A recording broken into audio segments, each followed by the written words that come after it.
Two Republican lawmakers issuing a warning about woke military initiatives. The report from Senator Marco Rubio and Congressman Chip Roy accuses the Pentagon of weakening our armed forces by pushing leftist ideology on race and gender. The Pentagon denies teaching critical race theory to recruits. Let's bring in Arkansas Senator Tom Cotton. I know you follow this very closely. One of the things from the report says, call for number 2, the Biden administration's divisive rhetoric and propaganda continue to bring down the military's already low recruitment numbers. It is irresponsible and extraordinarily dangerous to allow them to continue. Does that track with what you've been following? It does, Dana, no question. We established our own anonymous tip line last year, and we were flooded with hundreds of instances of inappropriate training sessions or other kinds of commentary or misplaced priorities in our military. I've raised this repeatedly with our senior military leadership and tried to address it in the annual defense bill. I also write about it in my book, Only the Strong. The liberal progressives have an effort to neuter our military, not just by cutting the budget, but by engaging in left-wing social engineering. A lot of these progressives seem to worry more about training social justice warriors than actual warriors trained to kill, or whether our drill sergeants are teaching soldiers the right pronouns as opposed to teaching them small unit combat tactiks. This is dangerous for them because it could potentially put them in the fight unprepared, but it's dangerous for our country more fundamentally because we rely on these young men and women to keep us safe. But do you think that it's hurting recruitment?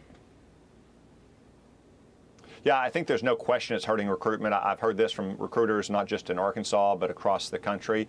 When you have a recruiting base in particular that comes from rural America or working class America, whether it's in South Arkansas or South Boston, and there's so much attention being paid to these kind of left-wing social engineering fantasies, it's unfortunately not surprising that some young men and women want to take a pass.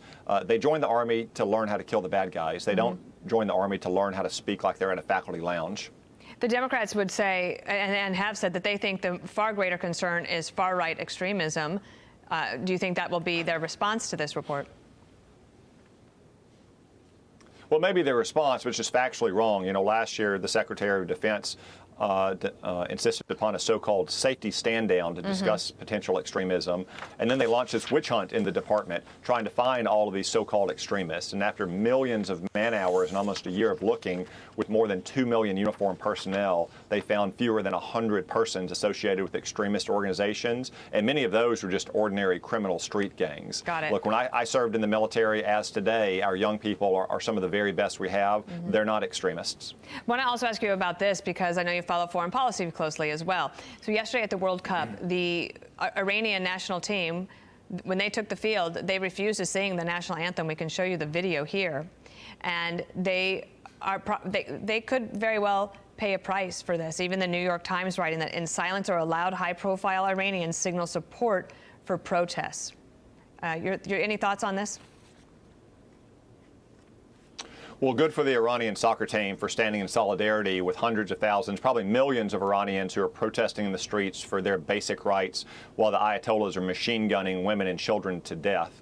I would call upon President Biden to take much firmer actions to stop this kind of gruesome atrocities that you see in Iran, in particular, walking away from the deeply flawed nuclear deal with Iran. You're seeing a repeat right now of what Barack Obama did in 2009, the last time there was a major uprising in Iran, of suppressing their ambitions and dreams for a better Iran that would be safer for America in pursuit of this flawed nuclear deal. All right, Senator Tom Cotton, thank you for this, and we hope you have a very happy Thanksgiving.